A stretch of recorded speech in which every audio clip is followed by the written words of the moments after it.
Have you ever had a feeling so cold and certain slither down your spine that it froze you in place? A primal knowing that something, somewhere, in the very fabric of your life, was deeply, terribly wrong. That was the feeling that found me, Beatrice Croft, a 64-year-old widow, in the one place I should have felt safest, my own kitchen. It started not with a bang, but with a sip of tea.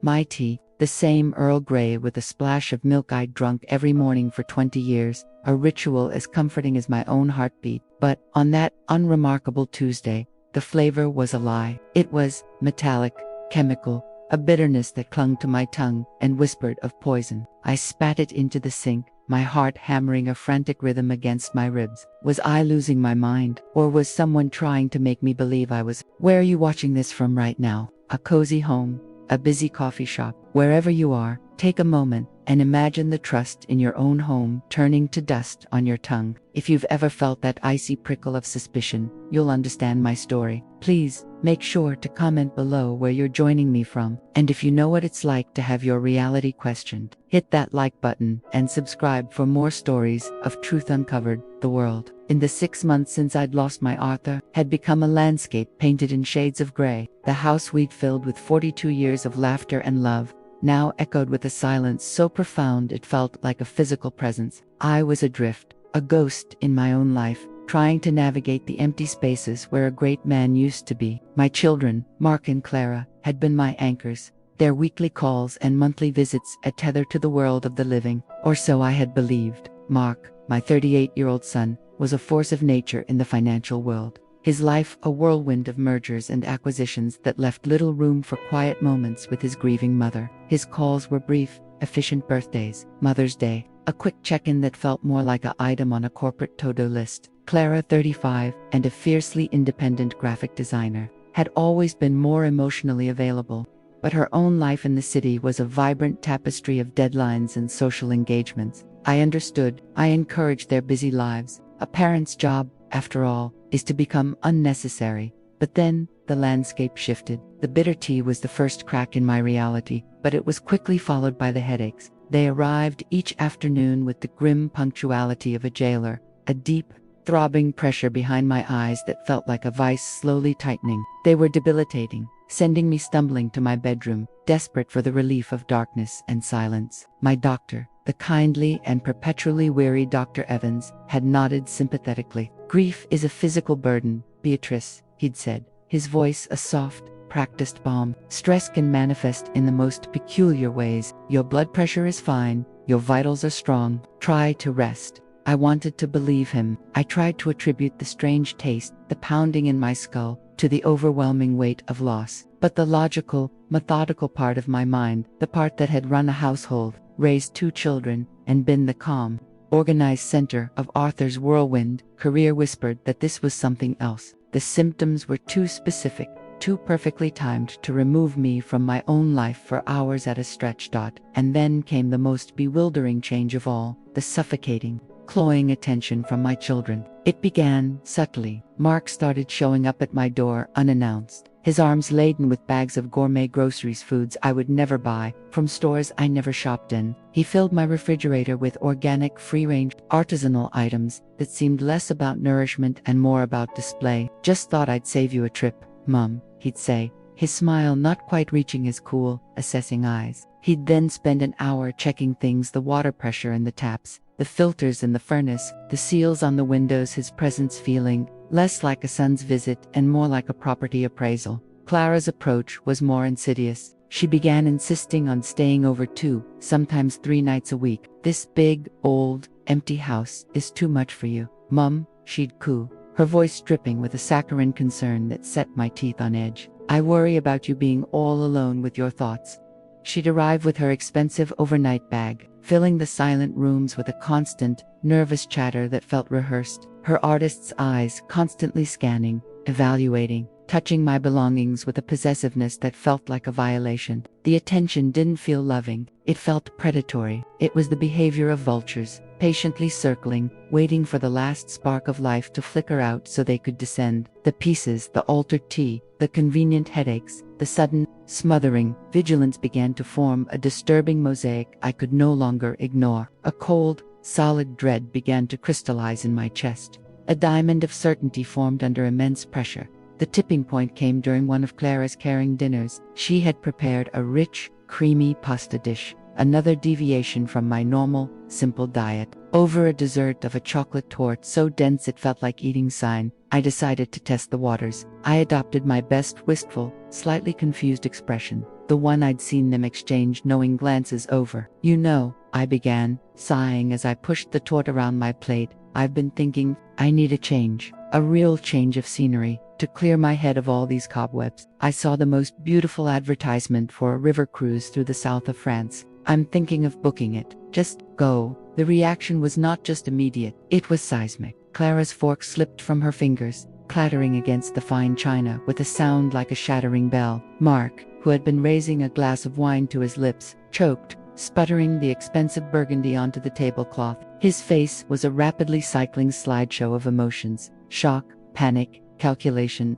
and finally, a strained, paternalistic calm that was more frightening than outright anger. "A cruise, Mum," he said, dabbing his mouth, his voice carefully modulated. "That's a big step. Are you sure you're up for that kind of travel, all on your own? It's been such a difficult year." "Oh, but I think it sounds wonderful," Clara interjected, a beat too quickly, her voice an octave too high. She shot Mark a look that was a masterpiece of silent, frantic communication. These two, who could barely agree on what to watch on television during Christmas, were suddenly a unified, seamless front. "A change of pace is exactly what you need. When were you thinking of going?" she asked, her tone light and airy, but the knuckles of her hand, gripping the stem of her wineglass, were bone-white. "Next week," I said, watching them like a hawk, my heart thrumming a wild tattoo against my ribs. "There's a last-minute cancellation. A single cabin. Seems almost like fate, doesn't it? We'll drive you to the airport." Mark offered, his enthusiasm so forced it was painful to witness. "Help you with your bags. Make sure you get all checked in. All right, can't have you getting lost in that terminal." He attempted a laugh that came out as a dry cough. That night, lying alone in the vast, cold bed I had shared with Arthur, I made a decision that would have seemed insane to the woman I was a year ago. The Beatrice they saw was a fragile, grieving widow, her mind softening, her grip on reality slipping. They were waiting for me to break, to become pliable, to hand over the reins of my life with a grateful, confused smile. Well, I would give them exactly what they were waiting for. I would vanish. The next morning, I put my plan into motion. I called my neighbor, Mr. Alistair Abernathy, a retired postal worker with a face like a roadmap of Scotland and eyes that missed nothing. He was the only person I trusted. I asked him for a favor that required me to lay out my entire, sordid suspicion. I told him about the tea, the headaches, the suffocating children, and my planned deception. He listened in silence, grunting occasionally, his sharp blue eyes never leaving my face, absorbing it all. When I finished, he nodded once, decisively. "Always thought those two were a bit too polished for their own good," he rumbled, his voice like gravel tumbling in a drum. "Your Mark's smile is all teeth, no heart. And your Clara looks at your house like she's already decided where to put the new furniture. Consider me your reconnaissance operative, Beatrice. We'll get to the bottom of this." And so, the die was cast. I packed a suitcase, called a taxi as if heading to the airport, and had it drop me at a budget hotel on the industrial side of town. The Traveler's Rest Inn, a place of stained carpets, and the lingering smell of stale cigarettes. For 3 days, I lived in a state of suspended animation.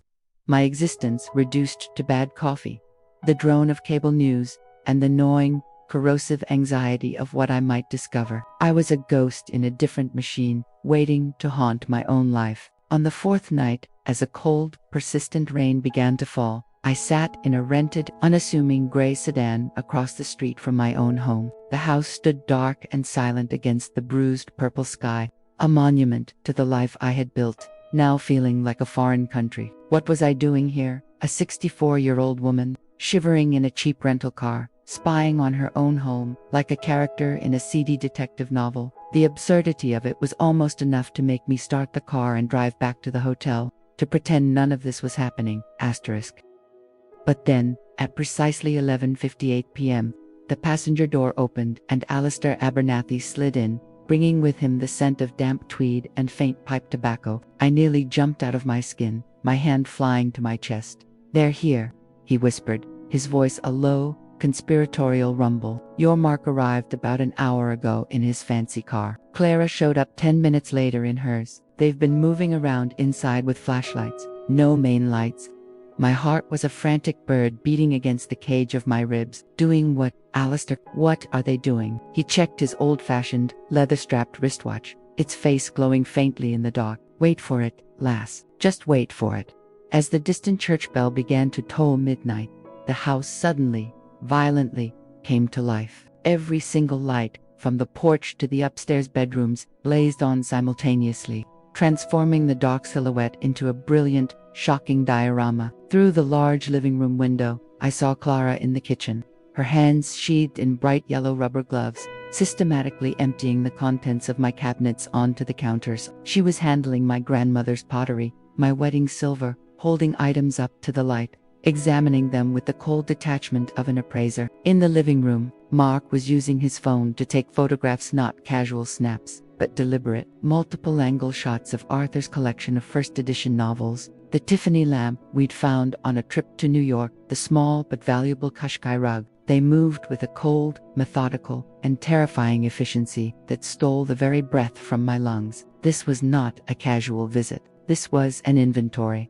"How long?" I whispered, my voice trembling so badly I could barely form the words. "Every night since you left," Alistair confirmed, his face a grim mask in the dim light. "They show up just before midnight, work until 3 or 4 in the morning, like clockwork. But tonight's different, Beatrice. Tonight, they brought boxes." As if summoned by his words, Mark disappeared into the garage and returned carrying flat-packed cardboard boxes, assembling them with a practiced, efficient ease that spoke of preparation. He then began carefully, meticulously, wrapping my mother's bone china, the delicate, floral patterned set that had come over from England. The set I'd told Clara, in a moment of maternal weakness, she would inherit one day. I knew it was insured for nearly $20,000. Then, Clara emerged from the direction of my bedroom. She wasn't carrying my everyday jewelry box. She was carrying the old, polished mahogany case, the one that held the crown jewels of my life, my mother's emerald pendant,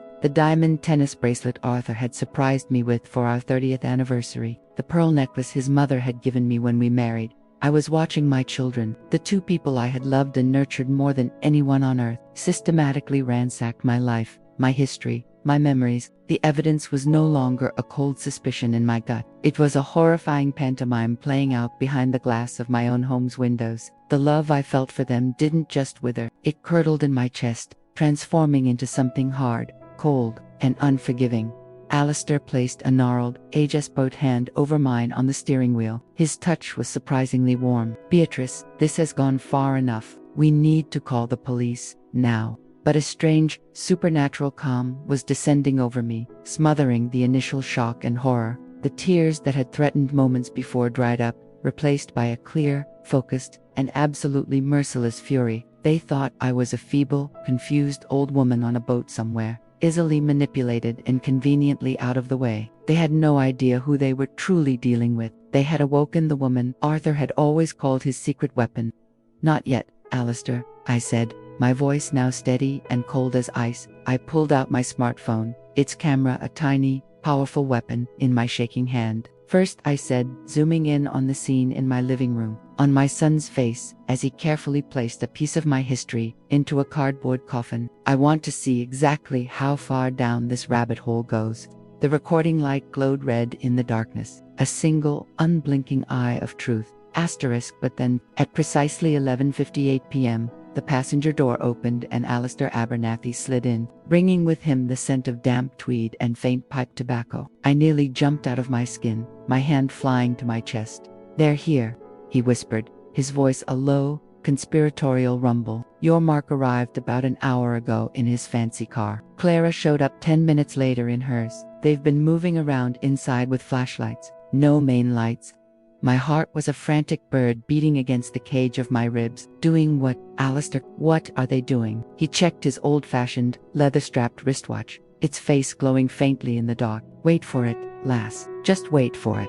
As the distant church bell began to toll midnight, the house suddenly, violently, came to life. Every single light, from the porch to the upstairs bedrooms, blazed on simultaneously, transforming the dark silhouette into a brilliant, shocking diorama. Through the large living room window, I saw Clara in the kitchen, her hands sheathed in bright yellow rubber gloves, systematically emptying the contents of my cabinets onto the counters. She was handling my grandmother's pottery, my wedding silver, holding items up to the light, examining them with the cold detachment of an appraiser. In the living room, Mark was using his phone to take photographs, not casual snaps, but deliberate, multiple-angle shots of Arthur's collection of first edition novels, the Tiffany lamp we'd found on a trip to New York, the small but valuable Qashqai rug. They moved with a cold, methodical, and terrifying efficiency that stole the very breath from my lungs. This was not a casual visit. This was an inventory. "How long?" I whispered, my voice trembling so badly I could barely form the words. "Every night since you left."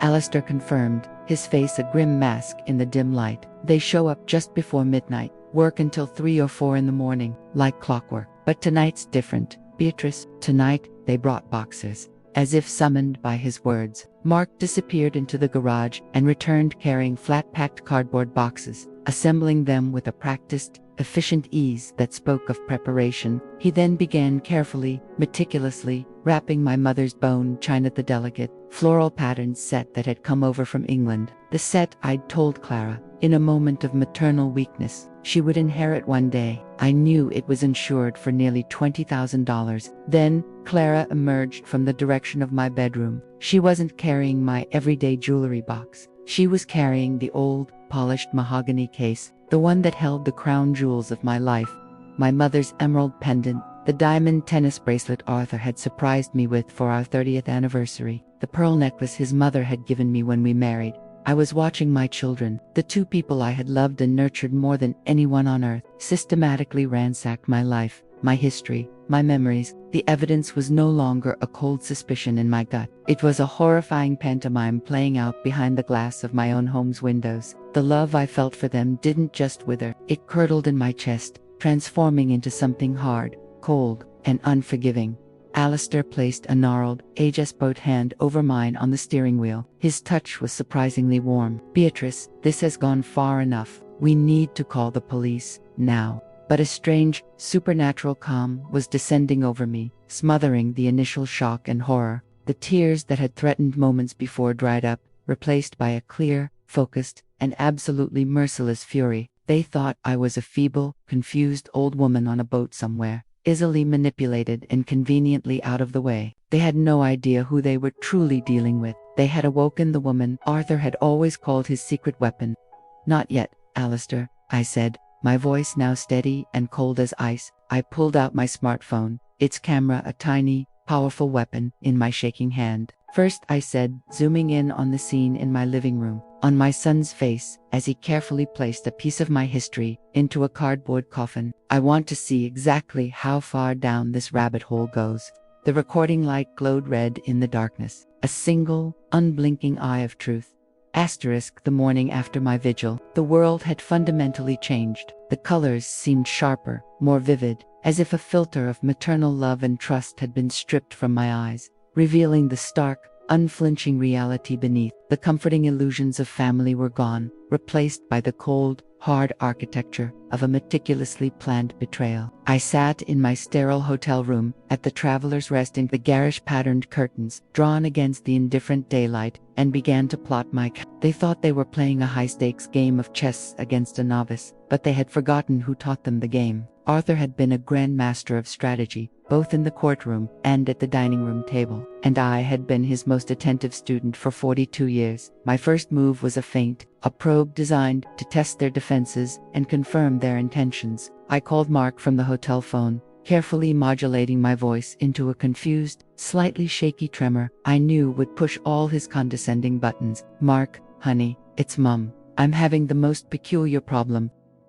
"Mum." His voice was instantly alert, tight with a false, performative concern that made the hairs on my arms stand up. "You're supposed to be in France. Is everything all right? Are you feeling unwell?" "Oh yes, dear, the cruise is lovely. The scenery is just breathtaking," I said, layering on the wistful vagueness. "But I was lying here on the deck, trying to remember. When I was packing, I couldn't seem to find my emerald pendant, the one your grandmother left me. I could have sworn I left it right on top in the mahogany box, but it wasn't there. I'm starting to worry about my memory, sweetheart. It's just niggling at me. There was a pause on the line. A silence so profound and calculating I could almost hear the frantic worry of his mind as he assessed the risk. I had thrown a wrench into their carefully oiled machine. "Mum," he said, his tone softening into that infuriatingly paternalistic cadence I was coming to despise. "You're in the middle of the French countryside. How could you possibly be looking in your jewelry box right now?" The condescension was a velvet-wrapped brick. Damn. A tactical error. I had slipped, but a lifetime of managing childish crises and corporate husbands' social blunders had taught me to rally instantly. "Oh, goodness, no. I meant when I was packing, sweetheart," I simpered, laying the confusion on thicker. "I wanted to bring it with me for the captain's gala dinner, but I couldn't find it anywhere. It's just these little lapses. You know how your mind plays tricks on you when you're stressed." I was handing him the narrative he wanted, feeding the monster of their fabrication. I could hear his relief through the phone, a subtle exhalation of breath. "I'm sure it's just misplaced. You've been under an enormous amount of strain. Remember last month when you lost your car keys and you'd put them in the freezer next to the ice cream?" He gave a light, patronizing laugh that was like fingernails on a chalkboard to my soul. The audacity of the lie had never done any such thing in my life was breathtaking. He was not just stealing from me. He was actively building a case, constructing an alternate reality where I was a doddering old fool, incapable of managing her own life. This was gaslighting, pure and simple. And he was doing it with the cool precision of a surgeon. "You're probably right." I acquiesced, playing the pliable, grateful mother. "My mind hasn't been the same since your father died. Sometimes I worry I'm getting like old Aunt Agnes." Aunt Agnes had lived the last decade of her life in the fog of severe dementia, a tragic figure who hadn't recognized her own family. The reference was deliberate, a piece of bloody bait thrown into shark-infested waters. I heard his sharp, eager intake of breath. The bait had been taken. "Ma'am, while we're on the subject of the future," his voice became warm, almost intimate. "Have you given any more thought to, well, to everything? This house is awfully big for one person. The upkeep, the memories, it must be an immense burden." And there it was, the real subject, emerging from the shadows now that I had presented myself as vulnerable and forgetful. "Well, I suppose I should think about downsizing eventually," I said, my voice vague and dreamy. "But not yet. There are too many memories of your father in these walls. It's all I have left of him." "Of course," he said smoothly, the lawyer in him taking over. "But maybe we should start planning, just so it's not a rush later. Clara and I have been talking, and we're genuinely concerned about you managing everything alone. The finances are so complex now, the house maintenance is constant, and all of Dad's business affairs. It's a lot for anyone to handle."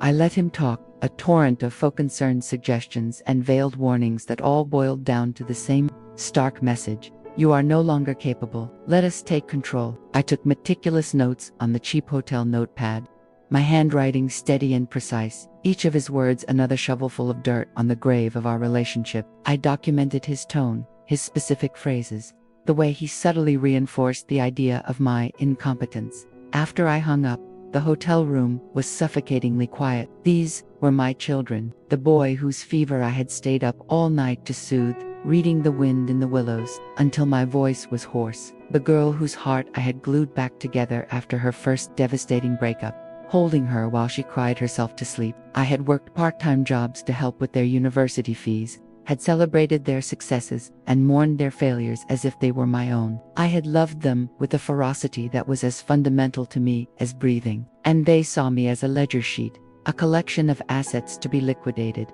an obstacle to their financial security. The grief was a physical pain, a hollowed-out space where my heart used to be. My phone rang again barely an hour later. "Clara, the second wave of the coordinated assault." "Mum, Mark told me you called about your pendant. Are you feeling okay?" You sounded a bit confused on the phone with him. The layered manipulation was masterful, expressing sisterly concern while simultaneously reinforcing the central pillar of their lie that I was confused. "I'm fine, dear, just a little tired from all the excursions," I said, mustering a breezy tone. "We toured a vineyard today, and I may have overdone it with the tasting."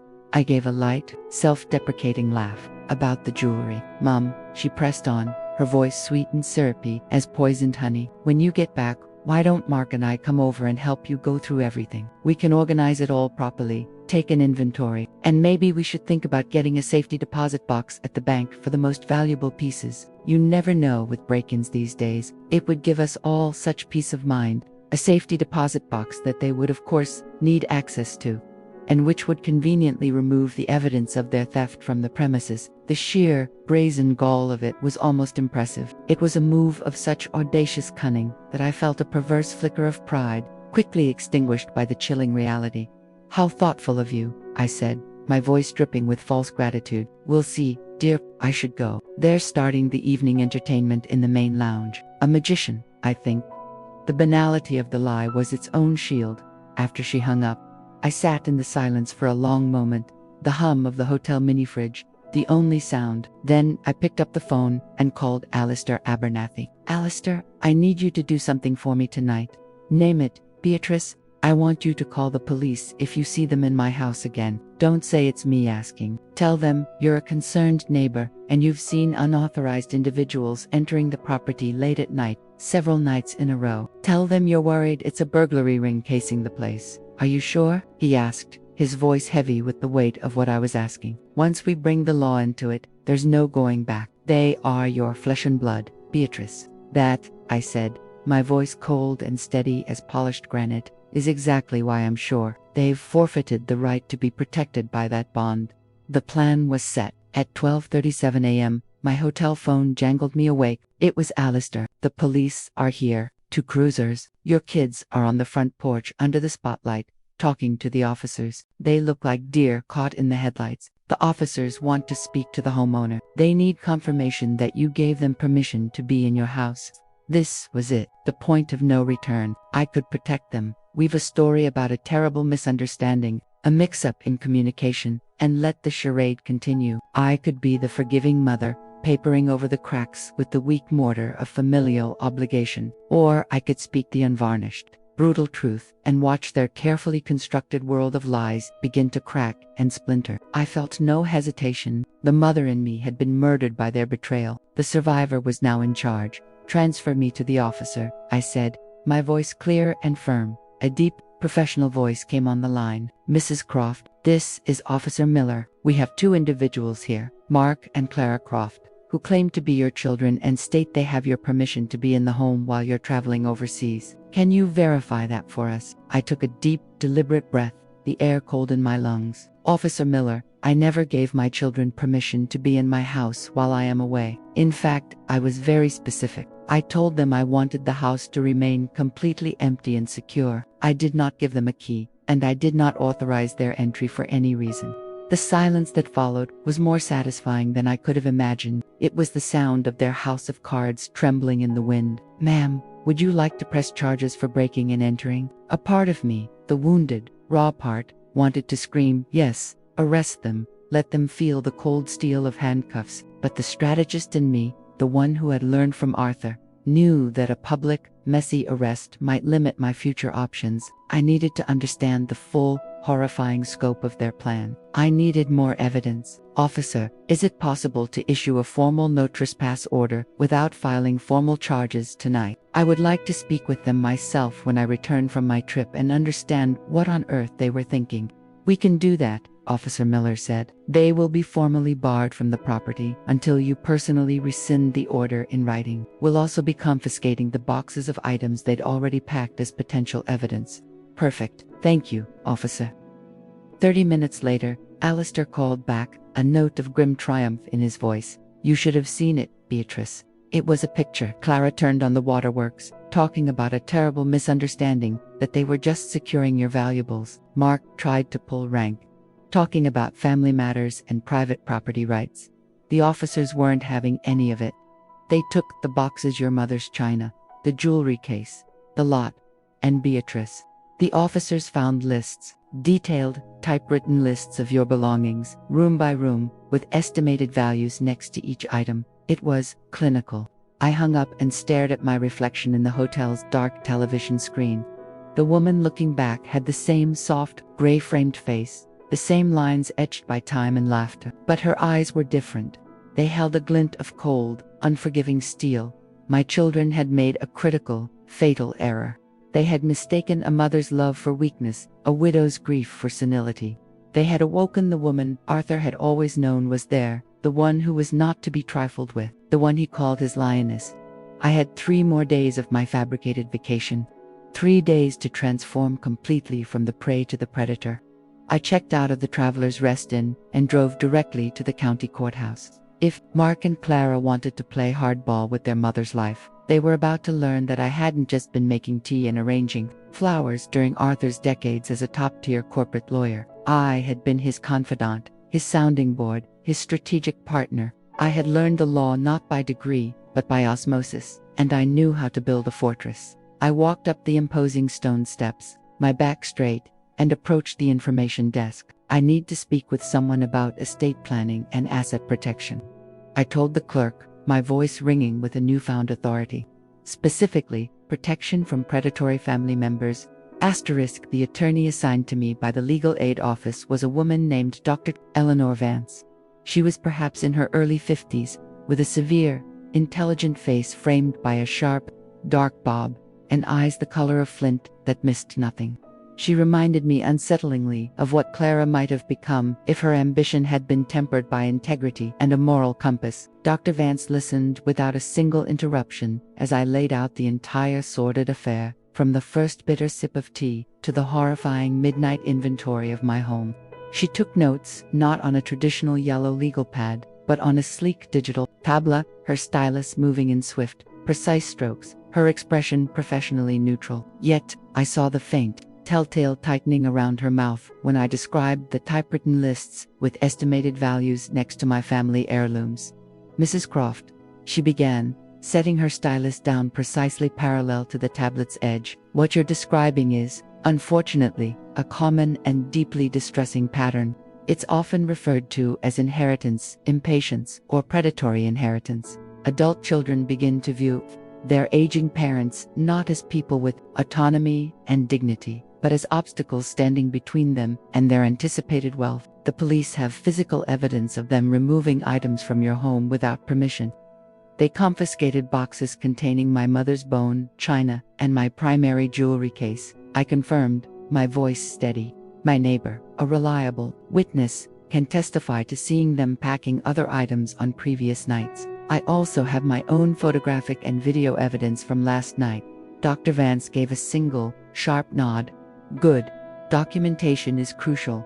Now, you have several legal avenues. You could pursue criminal charges for theft and breaking and entering. You could file a civil suit for the recovery of your property and for emotional distress. However, given the level of premeditation you've described, the potential gaslighting about your cognitive state, the forged narrative of your believe your most powerful and strategic course of action is proactive, ironclad prevention. She turned her tablet towards me, displaying a clean, bulleted list. We're going to make it legally impossible for your children to access or control your assets, regardless of what happens to your health or mental state in the future. First, we will establish a revocable living trust. This involves transferring the legal ownership of all your significant property, your house, your bank accounts, your investments into the trust, with you as the sole trustee and beneficiary. This means you maintain complete control and use of everything while you are of sound mind, but it avoids probate and, more importantly, it places your assets in a legal entity that is much harder for them to challenge or access. And if they try to claim, "I'm not of sound mind," I asked, zeroing in on the core of their plan. "That's the second part of the fortress," she replied, a grim smile touching her lips. "We will execute a durable power of attorney for finances and a separate healthcare proxy. Critically, we will not name your children as your agents. I can provide you with a list of reputable, professional fiduciaries, individuals, or institutions whose entire business is to act as neutral, third-party agents in such matters. They are bound by fiduciary duty and are immune to familial emotional manipulation," she continued, her voice crisp and clear. "Concurrently, we will draft and execute a new will. This will include a no-contest clause, also known as an interorum clause. This means that if either Mark or Clara challenges the will in court and loses, they automatically forfeit any inheritance they were set to receive. It's a powerful deterrent against frivolous or malicious lawsuits. We will also explicitly state in the will that these provisions are a direct result of their actions to eliminate any claim of oversight or confusion. It was a comprehensive, elegant, and brutal legal fortress. By the time Dr. Vance was finished, my children would find my assets more impenetrable than Fort Knox. I felt a surge of empowerment that was both exhilarating and terribly sad. This was the language of power, the language Arthur had spoken so fluently, and I was proving to be a terrifyingly quick study. I was no longer just Beatrice Croft, grieving widow. I was Beatrice Croft, defender of her own sovereignty. "Let's begin," I said, my voice echoing slightly in the quiet, book-lined office. 2 hours later, I walked out of the courthouse, into the weak afternoon sun. A sheaf of preliminary documents in my leather folio, a folio Arthur had given me, and a clear, decisive battle plan etched in my mind. My next stop was the granite tan-glass building that housed the prestigious financial firm of Chen and Associates. To see my longtime financial advisor, Mr. David Chen. He'd managed our family's portfolio since Arthur retired. A man of impeccable discretion and sharp intellect. "Beatrice, this is a welcome surprise," he said, rising from his imposing mahogany desk to shake my hand. His smile was warm and genuine. "What can I help you with today?" "Looking to make a speculative investment in some exciting new tech startup." It was an old joke between us, referencing my notorious conservatism with money. I didn't smile back.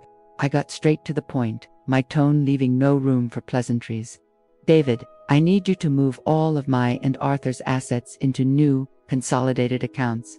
I want the security protocols set to the absolute highest level, multiple forms of photo identification, verbal confirmation from me directly for any transaction over $500, and a permanent flag on the account to require a mandatory call to my personal line if anyone, and I mean anyone, including my children, inquires about balances, transaction history, or attempts to gain any information whatsoever." His professional demeanor didn't flicker, but I saw the minute widening of his eyes, the almost imperceptible stiffening of his shoulders.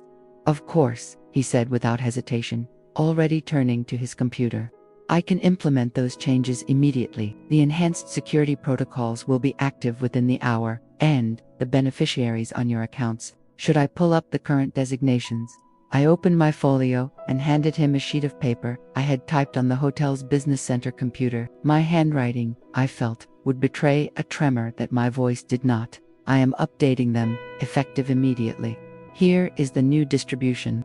The list was stark: the house and its contents, to be donated in its entirety to the City Parks Foundation upon my death, with the directive that the proceeds from its sale be used exclusively to establish and maintain community gardens in underserved neighborhoods. Liquid assets, investment portfolios, savings, 70% to be split evenly between the National Literacy Foundation and the Alzheimer's Association. 25% to be placed in an irrevocable educational trust for my grandchildren, Lily and Noah, accessible only for tuition, books, and room and board, paid directly to their educational institutions. 5% to be reserved for final expenses and any unforeseen costs. David studied the list, his face a mask of professional neutrality.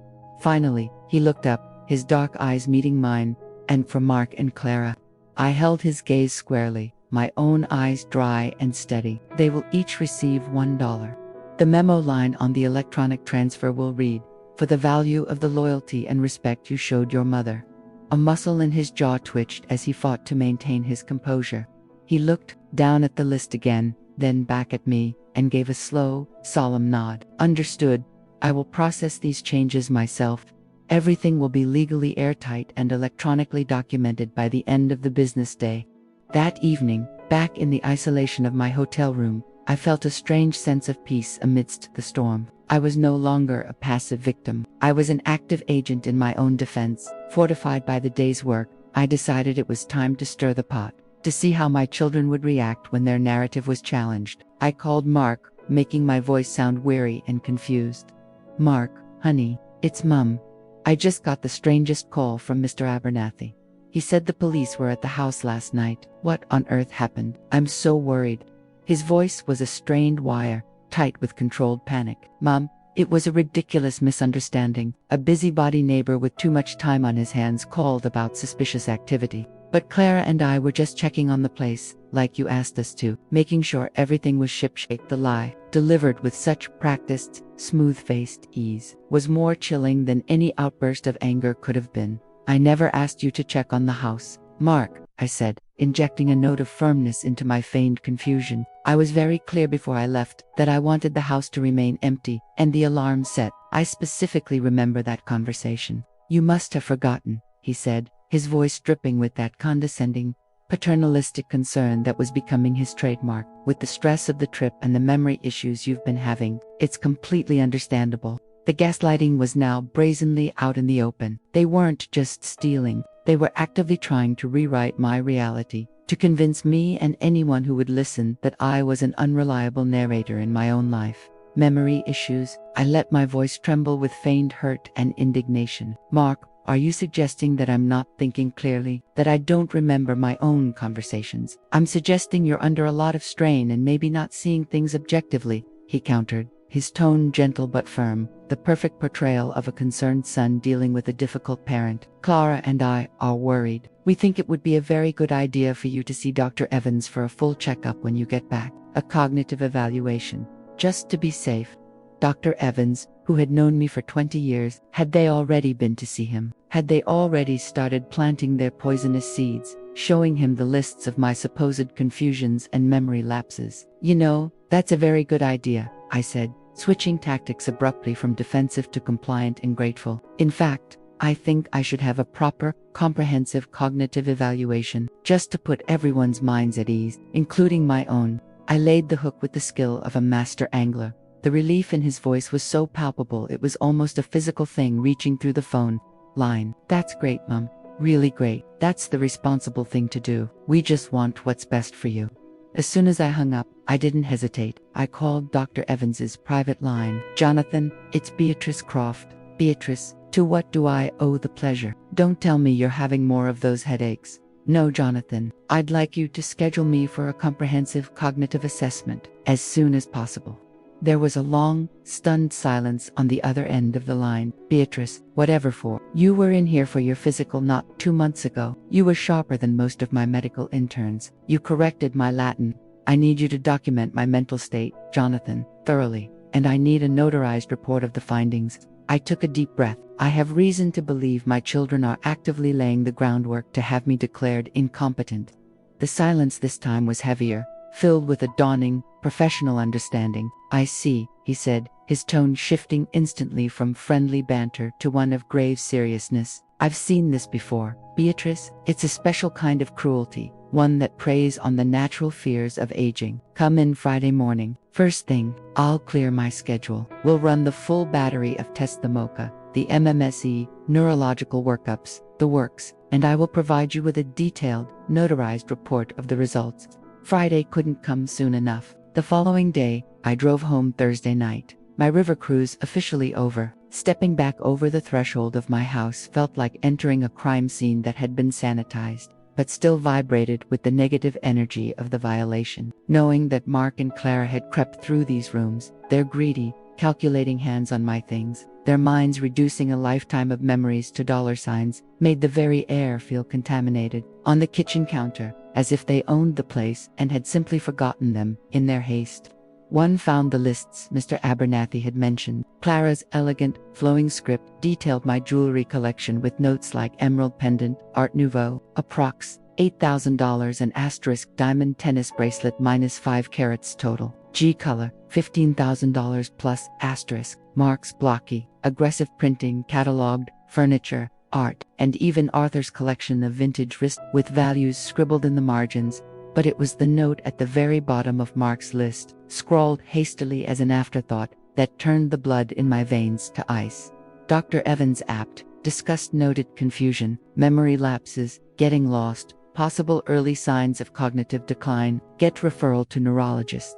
The truth hit me with the force of a physical blow, stealing the air from my lungs. They weren't just waiting for me to die, they were planning to expedite the process, not through violence, but through legal and medical manipulation. They intended to have me declared incapable, to strip me of my rights, my dignity, and my autonomy, while I was still alive and lucid enough to witness it. The game had just become infinitely more sinister. and the stakes were my very self. My phone rang at 7:05 the next morning. Clara, Mum, you're back. How was France? Was the food as amazing as they say? Beautiful, dear, very restorative, I said, my voice carefully neutral, though I did have some odd conversations with you and your brother while I was away. Odd how? She asked, her voice instantly guarded. Well, you both seemed so convinced I was having memory problems. I don't recall ever mentioning anything of the sort to either of you. It's been preying on my mind. Her laugh was a brittle, tinny sound, devoid of any real humor. Oh, Mum, don't be silly. We're just being cautious, that's all. We want to make sure you're taking care of yourself. You're so stubborn about asking for help. Speaking of which, I said, my voice sweet as poisoned pie, I took Mark's advice. I have an appointment with Dr. Evans this morning for a full cognitive workup. You know, to settle this whole memory issue once and for all, put all our minds at rest. The silence on the other end of the line was so deep and complete I could have fallen into it. It lasted a full 5 seconds. Mum, are you there? Yes, sorry, I was just surprised. That's wonderful news, really. Mark and I could drive you, if you like. We could come right over.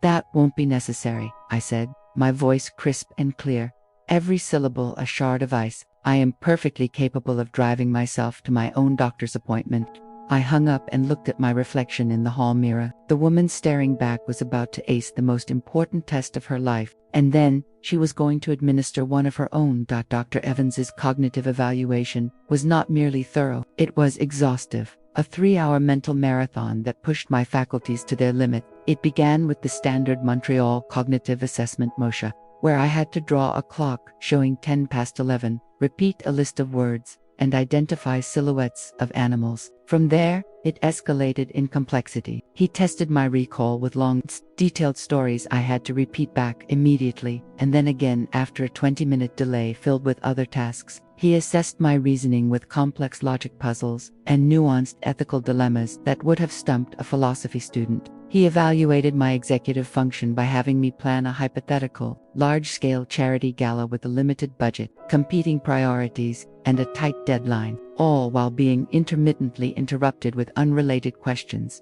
I approached it not as a test, but as a performance, my focus absolute. I was not Beatrice, the grieving widow. I was Beatrice, the legal strategist, the household CEO, the woman who had helped Arthur deconstruct complex corporate takeovers. When Dr. Evans presented me with a scenario involving conflicting appointments, resource allocation, and a sudden crisis, I didn't just solve it. I outlined a multi-tiered contingency plan that made him raise his eyebrows. When he gave me a list of random words to remember, I used a mnemonic device I'd learned in my 60s to keep my mind sharp, creating a bizarre, memorable story, linking them all. When it was finally over, he leaned back in his leather chair, a slow, genuine smile spreading across his usually tired face. Beatrice, I can state this categorically and without any reservation. Your cognitive function is not only well within the normal range for your age, it is consistently in the superior percentile. Your memory recall, particularly for delayed and complex information,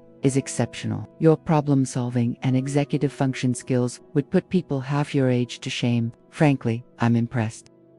He turned his computer monitor toward me, showing graphs and percentile rankings that looked like the report card of a prodigy. I am writing in my official report, which I will have notarized this afternoon, that there is zero evidence of dementia, mild cognitive impairment, or any other condition that would affect your testamentary capacity or your ability to manage your personal, medical, or financial affairs. I am also noting, for the legal record, that this evaluation was prompted by family concerns that appear to be medically unfounded and potentially manipulative in nature.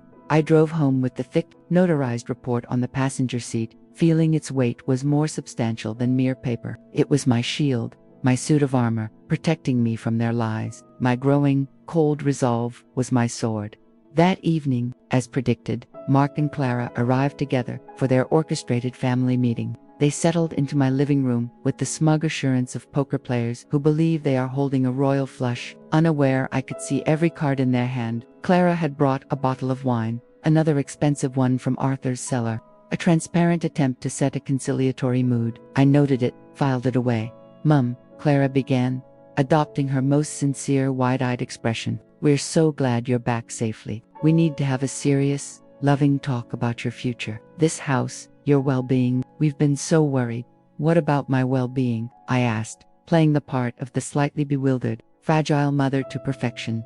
Mark took over, using his boardroom voice, the one he used to intimidate junior partners. Let's be practical, Mum. The isolation out here, the constant maintenance on a house this size, the financial burden of the taxes and upkeep, it's not sustainable for a woman alone. And we've noticed a decline. He said the last word with a sorrowful weight, as if pronouncing a diagnosis. A decline, I prompted, my voice faint. What kind of decline? And so they launched into their rehearsed, poisonous litany of lies. According to their carefully constructed narrative, I had forgotten entire phone conversations we'd never had, missed medical appointments that didn't exist, seemed disoriented and confused in my own neighborhood, and showed a general, worrying inability to manage basic daily tasks. They wove their fictional tapestry with such conviction, such layered and specific detail, Clara tearfully recounting how I'd supposedly gotten lost driving to the grocery store I'd been visiting for 20 years, Mark solemnly describing how I'd forgotten the name of his business partner I'd met once a decade ago, that if I hadn't been the subject of their fiction, I might have been convinced. They were no longer just my children. They were master storytellers, building a damning case for my incapacity, establishing a pattern of decline for the competency hearing they were undoubtedly planning to initiate. So, what is your solution? I asked, when they finally finished their devastating performance. My voice, a whisper. Clara's face lit up with fake, beatific brightness. We've found some wonderful supportive living communities, Mum. They're not nursing homes. Not at all. They're like vibrant, luxury hotels where you'd have friends your own age, activities, help on hand if you needed it, and no more worries about cooking or cleaning or this endless housework.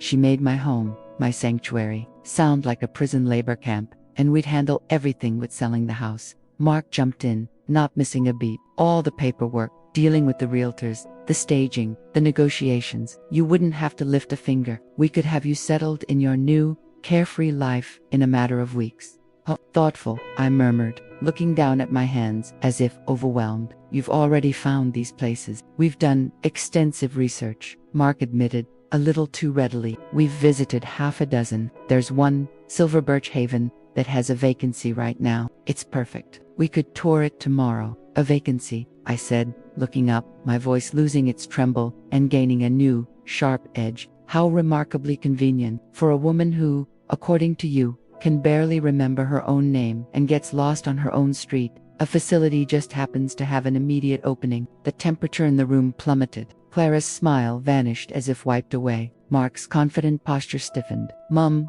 we never said, Clara began, her voice tight. I didn't let her finish. I stood up, slowly, deliberately, and walked to my writing desk. I retrieved the thick, legal-sized envelope containing Dr. Evans's report. I didn't say a word as I returned to my chair, the silence stretching, thickening, becoming a physical force in the room. I opened the envelope with a slow, dramatic tear. The sound unnaturally loud. I had that comprehensive cognitive evaluation you were both so concerned about, I said, my voice now calm, clear, and cold as a mountain stream. The results were illuminating. I began to read aloud, my voice projecting to fill the room. Each word a hammer blow to their fabricated reality. Patient, Beatrice Croft. Date of evaluation, date, referring concern, family reports of cognitive decline, memory loss, and confusion. I paused, looking directly at Clara, then Mark. Their faces were frozen masks of apprehension. Test results, Montreal Cognitive Assessment, MoCA, 30/30ths, mini mental state. Examination, MMSE, 30/30ths. Patient demonstrated superior recall on both immediate and delayed memory tests, successfully recalling a 15-item word list after a 25-minute delay filled with distracting tasks. Mark shifted uncomfortably in his chair. Clara's hands were clenched tightly in her lap. Executive function and problem-solving were assessed as exceptional. Patient developed a complex, multi-phase plan for a hypothetical event that demonstrated advanced logistical reasoning and cognitive flexibility. Abstract reasoning and verbal fluency scores are in the 98th percentile for her age group. I lowered the paper and met their stunned gazes. It goes on, but I think you get the gist. The summary, however, is the most interesting part. I found the paragraph, my finger tapping the notarized seal. In conclusion, Mrs. Croft demonstrates no clinical evidence of dementia, mild cognitive impairment, or any neurological or psychiatric condition that would impair her judgment or capacity to manage her personal, medical, or financial affairs. Her cognitive function is classified as superior for her demographic. The concerns raised by her family appear to be medically unfounded. The silence that followed was absolute, broken only by the frantic ticking of the grandfather clock in the hall. It was the sound of their entire scheme shattering into a million irreparable pieces.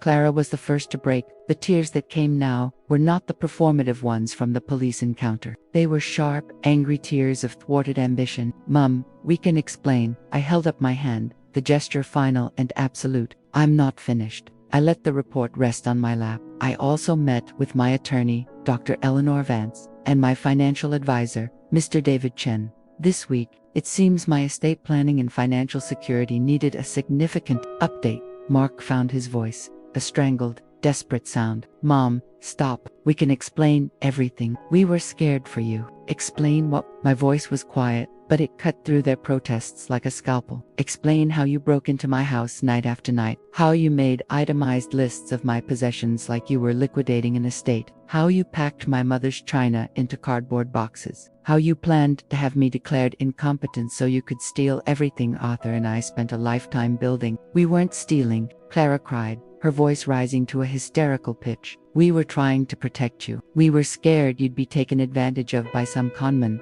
that you'd give all of Dad's money away. We were protecting your legacy. So you decided to take advantage of me yourselves?" I asked, my voice dripping with a disdain so cold it made her flinch. "You decided to destroy my legacy by proving your father's children were nothing more than common thieves." Mark stood abruptly, his face a thundercloud of anger and humiliation. "Mom, you're being hysterical and unfair. We're your children. We love you." "No," I said, rising to my feet to face him, my posture straight, my eyes level with his. The physical transformation from confused old woman to formidable matriarch was complete. "You love what you thought you were entitled to. You don't love me enough to wait for me to die with my name and my mind intact." I walked to the front door and pulled it open, the cool night air rushing in. "I want you both to leave. Do not come back to this house unless you are explicitly invited. The no trespass order is still in effect. If you set foot on this property again, I will not hesitate to press charges for everything I have documented."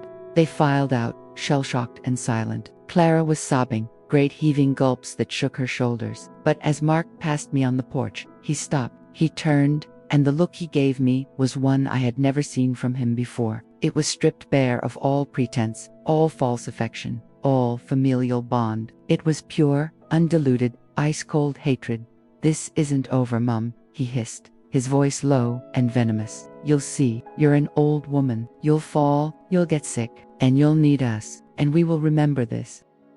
Then he turned and followed his sister to the car, leaving me standing in the open doorway. The threat hung in the air, more chilling than the night breeze. After their car disappeared down the street, the silence in the house was profound. They had shown me the depths they were willing to sink to. The question was, what would they do now that their primary, elegant plan had collapsed into dust? The answer came just after midnight. My phone rang, shattering the stillness. An unknown number. "Mrs. Croft, this is Officer Miller again. We've had another call about your address. A concerned citizen reported sounds of an argument and a possible medical emergency involving an elderly female. We're required to perform a wellness check." I walked to my bedroom window and peered through the blinds. Parked discreetly several houses down, barely visible under the shadow of a large oak tree, was Mark's dark sedan. The harassment campaign had begun. He was orchestrating a siege, using public services as his weapon to wear me down, to portray me as an unstable, combative old woman, to make my life a living hell until I capitulated. "Officer Miller, I am perfectly fine. I was alone all evening. I believe my son is making these false reports to harass me. His car is parked down the street right now. We still need to confirm your welfare, ma'am. It's procedure. We'll be there in 10 minutes.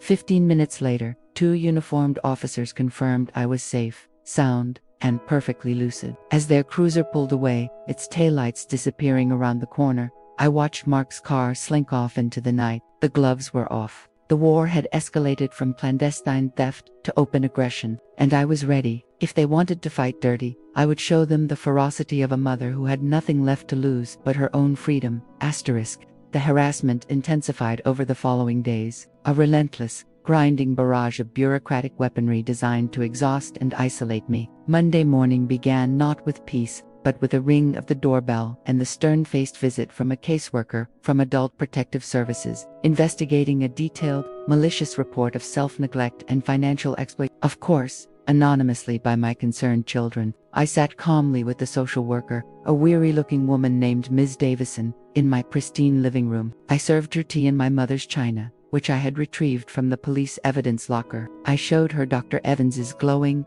notarized report. I explained the situation with a calm, rational clarity that left no room for doubt. She left an hour later, her notes extensive, her expression one of grim, weary recognition. "I'm sorry you're going through this, Mrs. Croft," she said at the door. "It's more common than you'd think."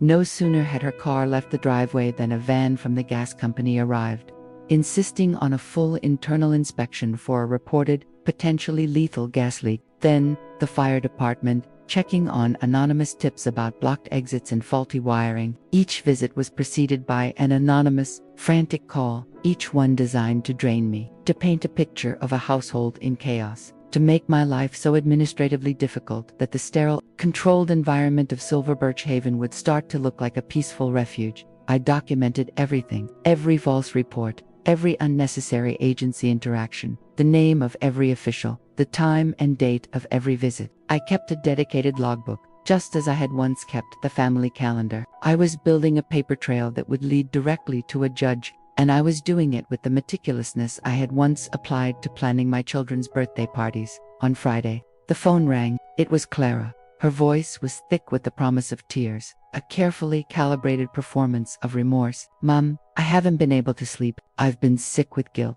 I realize how terribly we handled everything. We were scared and we were stupid. Could we please try again? One more conversation. A proper, calm dinner. Just the three of us. No pressure, no agenda, just family."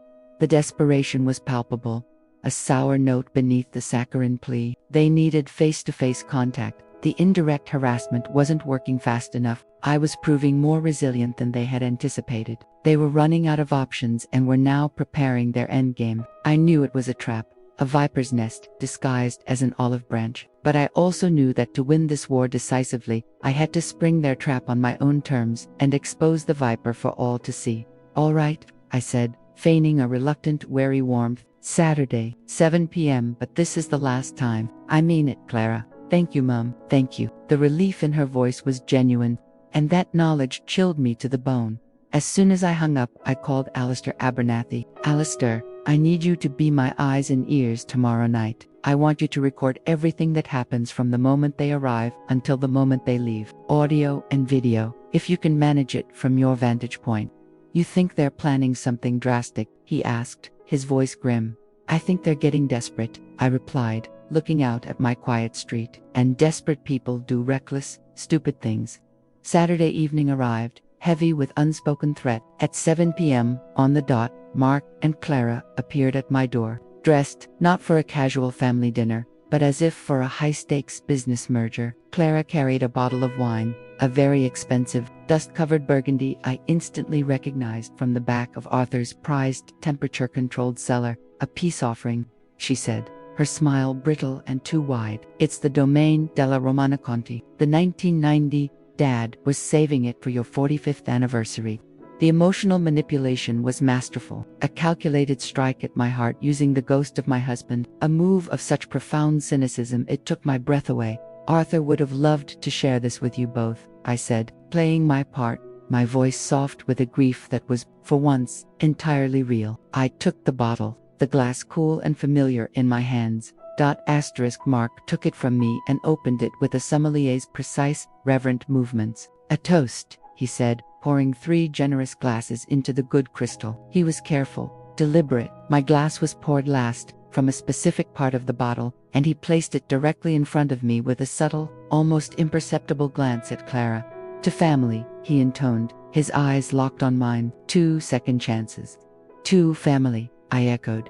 raising my glass to my lips but not drinking, letting the rim merely touch my skin. They both took hearty, eager swallows. For the next hour, they performed a symphony of apology. It was their greatest, most convincing performance yet, layered with genuine-sounding remorse, admissions of fault, promises of future respect, and tearful recollections of happy childhood memories. It was almost believable. Almost halfway through their performance, I began to feel a familiar, unwelcome sensation, a slight dizziness, a fuzziness at the edges of my thoughts, a sudden, heavy fatigue. The room seemed to tilt ever so slightly. Whatever they had used was fast-acting, subtle, and powerful.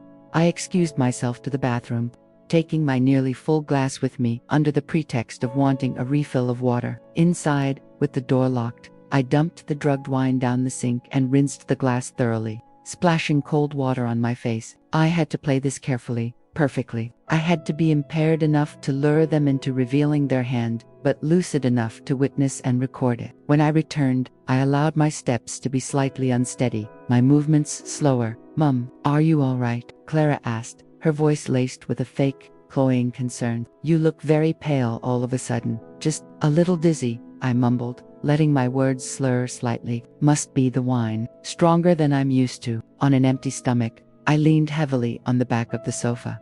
"You need to sit down," Mark said, his voice urgent. A actor hitting his mark. He took my arm and guided me to the cushions, his grip firm. "Clara, I don't like this. This isn't normal. I think we should call Dr. Evans." "No, doctor," I protested weakly, letting my head loll back. "Just need to lie down for a minute." Mark was already on his phone, his voice crisp and commanding. "I'm calling an ambulance." "Mom, you could be having a stroke or a severe adverse reaction. We can't take that chance."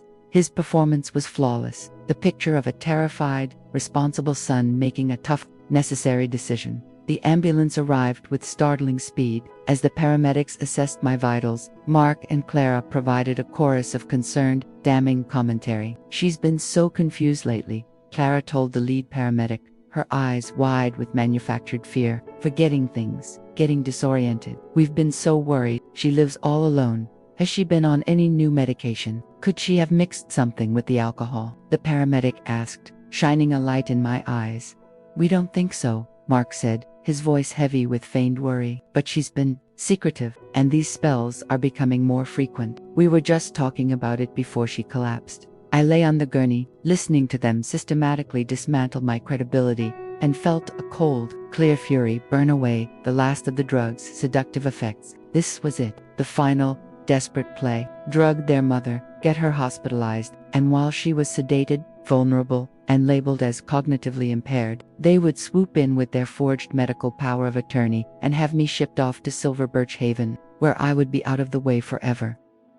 At the hospital, I was admitted for observation. Mark and Clara maintained their vigil, playing the devoted, distraught children for every nurse and doctor who entered the curtained bay. I pretended to drift in and out of a drugged sleep, my breathing slow and deep. As I lay there, in the semi-darkness, I heard them whispering just outside my curtain, their voices low and tense. "The toxicology screen will show the benzodiazepine," Clara hissed, her voice tight with anxiety. "How do we explain that?" "We don't have to," Mark replied, his voice a low, confident rumble. "The master strategist. We stick to the story. She's been having these spells for weeks. Confusion, dizziness, memory lapses. The doctor will assume she took it herself and forgot, or that it's a metabolic issue. By the time they sort it all out, we'll have the emergency competency hearing scheduled. And who are they going to believe? A confused, hospitalized old woman with a history of memory problems, or her two successful, articulate, concerned children who have been trying to get her help for months?" I smiled in the dark,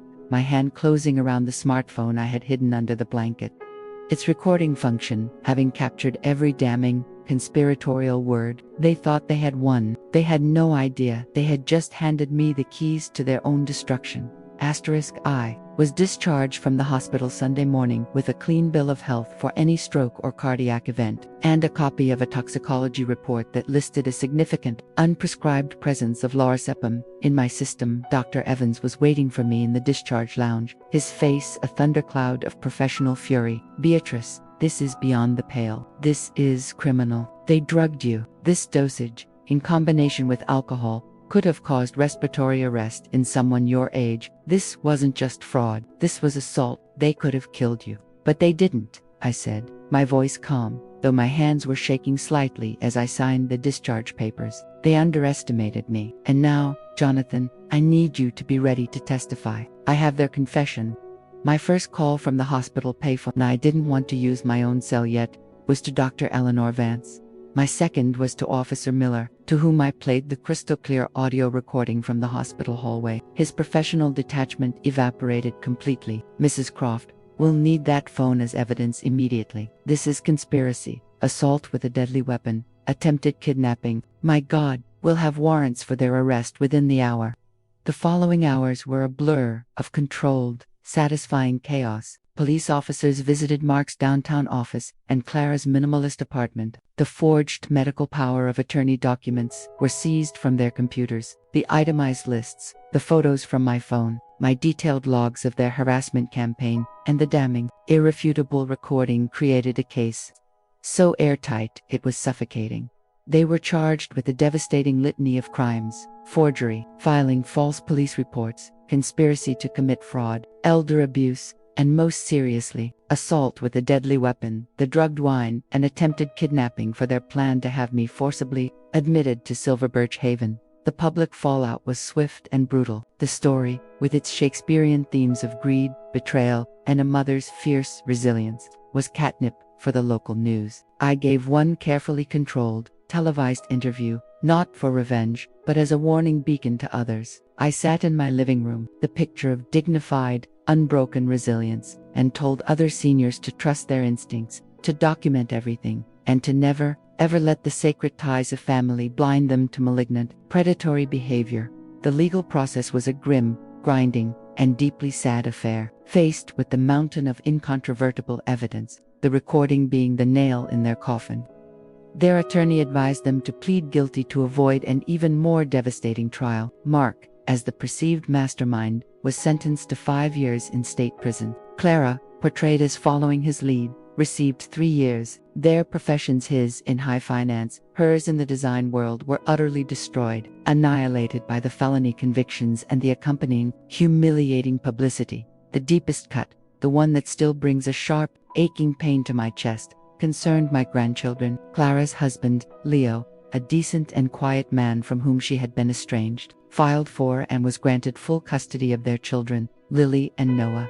He, to his eternal credit, understood that the children needed stability and that their grandmother was a source of unwavering love and strength, not the chaos their mother had created. He and I reached a quiet, firm understanding. I would have a strong, loving, and central presence in my grandchildren's lives, and he would have my full, public support as their father.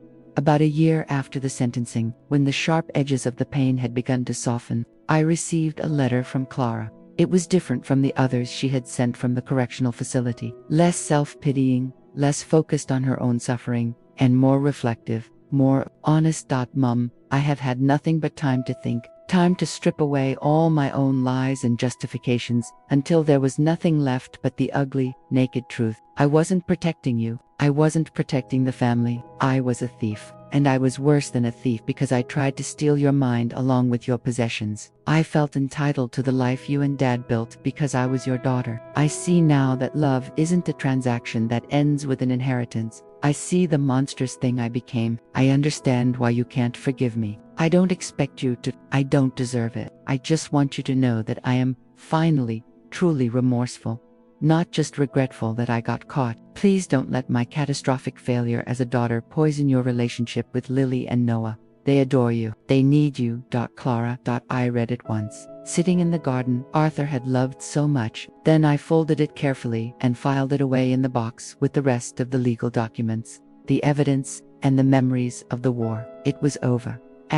Today, the house is filled with a different, joyful energy. Lily's vibrant, colorful drawings are pinned to the refrigerator. Noah's toy cars are perpetually scattered under the dining room table. The silence has been permanently banished, replaced by the sounds of cartoons, of laughter, of a future being lovingly built. Mr. Abernathy comes over for tea every Thursday, and we laugh. 2 old soldiers who survived the same terrible war, our friendship forged in the heat of battle. They tried to take everything from me: my home, my possessions, my dignity, my mind. Instead, they gave me the one thing I had started to lose in my grief: my absolute, unshakable certainty in my own strength and worth. At 6, I learned the hardest lesson of all, that the most important battles are not fought against strangers in dark alleys, but in the well-lit rooms of your own home, against the smiling betrayal of those you held closest. And I learned that it is never, ever too late to take up arms and write a happy ending for yourself. My story has a happy ending, and it does. Thanks for listening. Don't forget to subscribe and feel free to share your story in the comments. Your voice matters.